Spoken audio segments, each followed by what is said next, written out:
प्यारे बच्चों आज हम पढ़ने जा रहे हैं हमारी पाठ्य पुस्तक पसंद भाग 3 का 7वां पाठ, जिसका नाम है क्या निराश हुआ जाए। ये बच्चों एक निबंध है और इस निबंध को लिखा है हजारी प्रसाद द्विवेदी जी ने। जैसे कि मैंने इससे पहली क्लास में आपको पढ़ाया था कि इस पाठ में ये बताया गया है इस निबंध के माध्यम से कि आज के जो वातावरण में जो हम रात दिन अच्छी बुरी खबरें सुनते रहते हैं। अच्छी खबरों की तो जैसे कमी सी हो गई है, मतलब अच्छे लोग तो जैसे ख़त्म से हो गए हैं, सिर्फ बुराइयाँ ही बची हैं। तो इस पाठ के माध्यम से हमें लेखक यही बता रहे हैं इस लेख के माध्यम से जो उन्होंने ये निबंध लिखा है कि ऐसा नहीं है, क्योंकि समाचार पत्र और टेलीविज़न पे जो हम खबरें सुनते हैं उसमें सब इसी तरह की चोरी, डकैती, ठगी, तस्करी, अपहरण, इन सब की खबर मिलती है, लेकिन कोई अच्छी खबरें नहीं होती हैं। लेकिन इससे ये नहीं है कि अच्छाई ख़त्म हो गई है इस दुनिया से, नहीं, आज भी अच्छाई बाकी है। और हमारा देश तो विभिन्न संस्कृतियों का देश है। यहाँ पर जैसे मैंने इस पाठ में बताया कि यहाँ पर भौतिक चीज़ों को इतना महत्व नहीं दिया जाता जितना इंसान के मानवीय मूल्यों को दिया जाता है। तो पहली क्लास में हमने पढ़ा, अब आगे का पाठ अब पढ़ाती हूँ कि इंसान क्या है। मनुष्य के आंतरिक भाव होते हैं, जैसे उसके मन में बहुत सारे भाव होते हैं। लोभ भी होता है, क्रोध भी होता है, प्रेम भी होता है, मोह भी होता है, सब कुछ उसके भाव होते हैं मन के। तो इन्हें प्रधान मानकर इनके इशारे पर नहीं छोड़ना चाहिए। हमें इन्हें प्रधान मतलब इन्हें मुख्य नहीं मान लेना चाहिए, क्योंकि हम भावनाओं में बह के कोई भी डिसीजन यानी कोई भी डिसीजन नहीं ले सकते। भावनाओं में बहकर हम कुछ भी, हमें अपने दिमाग से काम लेना है कि अच्छा क्या है और बुरा क्या है। हम किसी को, ये नहीं है कि किसी की भी बातों में आके कुछ कर बैठे, नहीं, ये हमें दिल से और दिमाग से सोचना है। दिल से तो सोचना है लेकिन दिमाग भी यूज़ करना है वहाँ, क्योंकि कई बार क्या होता है कि दिल कुछ और कहता है और हमारा दिमाग कुछ और कहता है। तो हमें जो सही है उसकी तरफ चलना चाहिए। और फिर इस पाठ में बताया गया है कि इस देश में करोड़ों गरीबों की हीन अवस्था दूर करने के लिए कानून बनाए जाते हैं। मतलब हमारे देश में बहुत से ऐसे कानून बने हैं जो गरीबों की हालत सुधारने के लिए बनाए गए हैं। वो किस लिए कि उनकी जो गरीबी है उसको दूर किया जा सके। कृषि के क्षेत्र में, वाणिज्य के क्षेत्र में, शिक्षा के क्षेत्र में और उनको स्वास्थ्य के क्षेत्र में, सबसे मेन स्वास्थ्य के क्षेत्र में, इन सभी क्षेत्रों में बहुत सारे ऐसे कानून बनाए हैं। बहुत सारी ऐसी वो चल रही हैं जिससे उनको फ़ायदा मिले।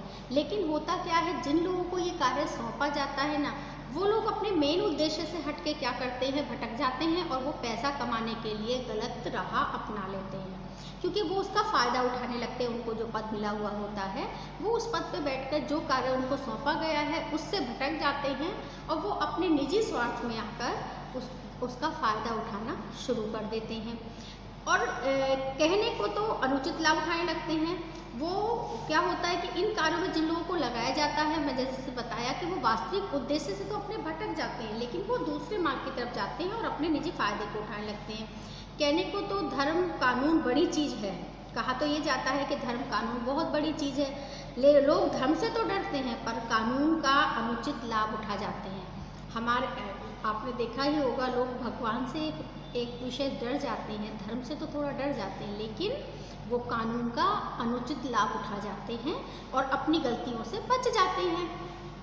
तो यहाँ पाठ के माध्यम से यही बता रहा है लेखक कि वो कानून का अनुचित लाभ उठा जाते हैं और क्या करते हैं वो कि कुछ कहा भी जाए तो धर्म कानून से बड़ी चीज़ है। धर्म जो है कानून से ऐसे तो बड़ा होता है, लेकिन वर्तमान में इसमें बदलाव आ गया है। जो आज की समय है, वर्तमान कहते हैं, जो आज का समय चल रहा है, वर्तमान, प्रेजेंट जिसे इंग्लिश में कहते हैं, वर्तमान समय में इसमें बहुत सारे चेंजेस यानी बदलाव आए हैं।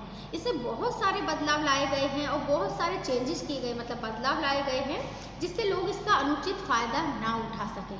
क्योंकि आज के लोग इसका अनुचित फ़ायदा ना उठा सके, इसके लिए बहुत सारे बदलाव भी इसमें किए गए हैं।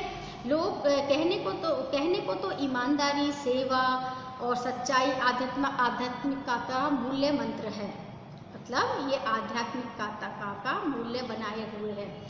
लोग, ऐसा नहीं है, सच्चाई के मार्ग पर आज भी हैं, आज भी भक्ति भाव है लोगों के अंदर, आज भी उनके अंदर धर्म के प्रति आस्था है और उसको वो अपनाए हुए भी हैं, बनाए हुए में। धर्म जवाब, मतलब जो धर्म होता है हमारा, वो दबाव भी डालता है इस बात पर, क्योंकि वो दबाव डालता है धर्म हमारा इन चीज़ों पे कि धर्म दवा जरूर है।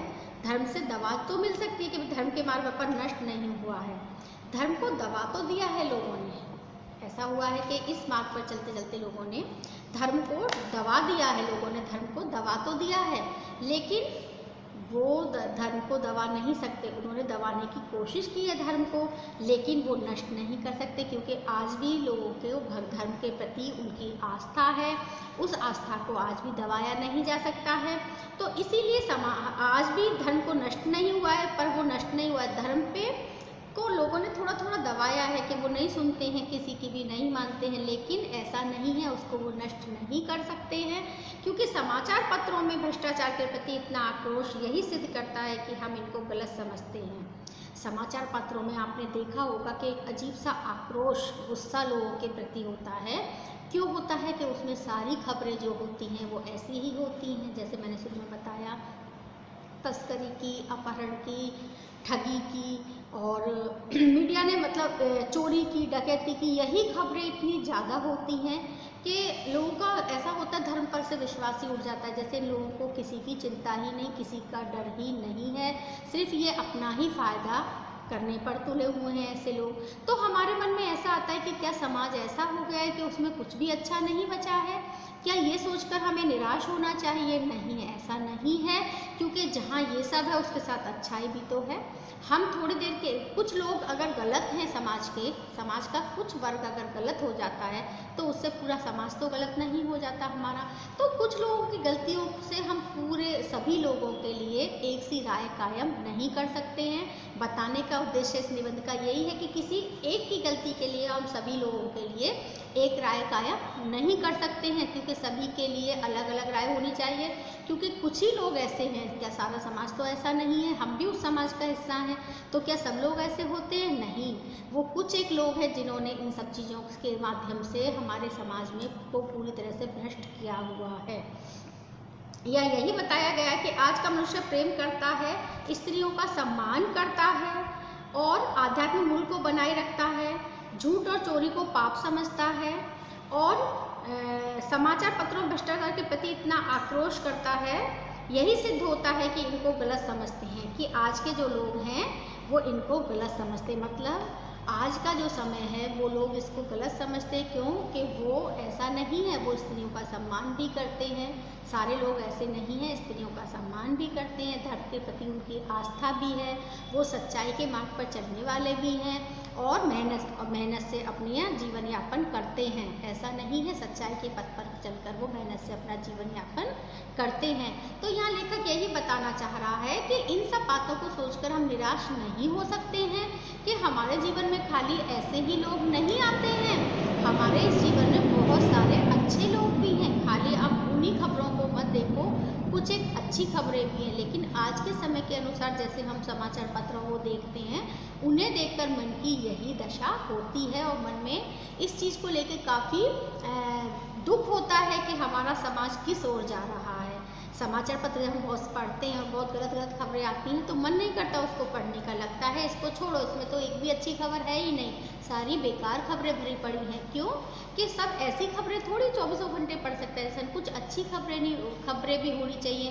क्या विद्वान लोग खत्म हो गए, कुछ अच्छाई नहीं बची धरती पे? बहुत सारे ऐसे इन्वेंशन होते हैं, मतलब इतने आविष्कार होते हैं, बहुत सारे इतने अच्छे अच्छे काम होते हैं, उनकी खबरें होनी चाहिए।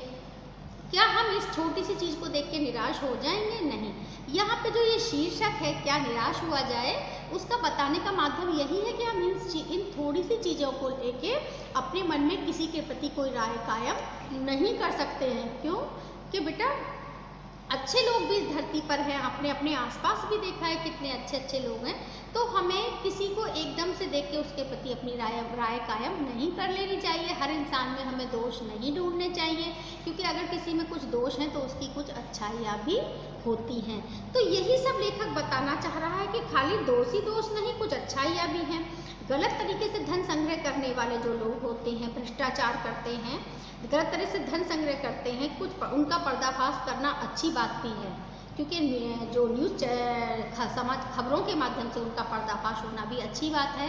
क्योंकि अगर खबरें नहीं देंगे तो उनका पर्दाफाश कैसे होगा? जो गलत लोग होते हैं, तो उसमें सारी बुराइयां हमें नहीं ढूंढनी है, उससे कुछ अच्छाइयाँ भी देखनी है कि अगर उन लोगों का पर्दाफाश किया जाएगा तो दूसरे लोग डरेंगे ऐसा करने से और वो लोग गलत काम करने से बचेंगे।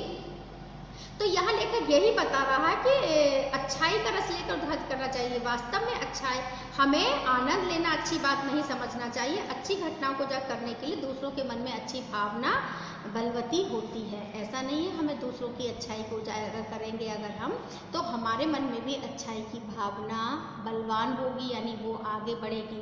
क्योंकि हमें जहाँ बुराइयाँ हैं वहाँ अच्छाई की भावना को भी आगे बढ़ाना है, अच्छी अच्छी बातें भी देखनी है, खाली बुराइयों को ही नहीं देखना है। तो इस क्लास में इतना ही बच्चों, क्योंकि काफ़ी बड़ा चैप्टर है, काफ़ी बड़ा निबंध लिखा है इस बात के ऊपर हमारे लेखक ने, हजारी प्रसाद द्विवेदी जी ने, कि क्या निराश हुआ जाए इन बातों को लेकर। इससे आगे उन्होंने थोड़ी सी कहानी बताई है, लेखक ने अपनी खुद की स्वयं की कहानी बताई है कि लेखक क्या मान बैठा है। ये सब लेखक मान रहा है या लेखक अपने विचार व्यक्त कर रहा है इन बातों को लेकर, इसलिए उन्होंने ये निबंध लिखा है। इससे आगे की क्लास में इससे आगे की कहानी बताऊँगी मैं। आज की क्लास में इतना ही। बाय बाय बच्चों।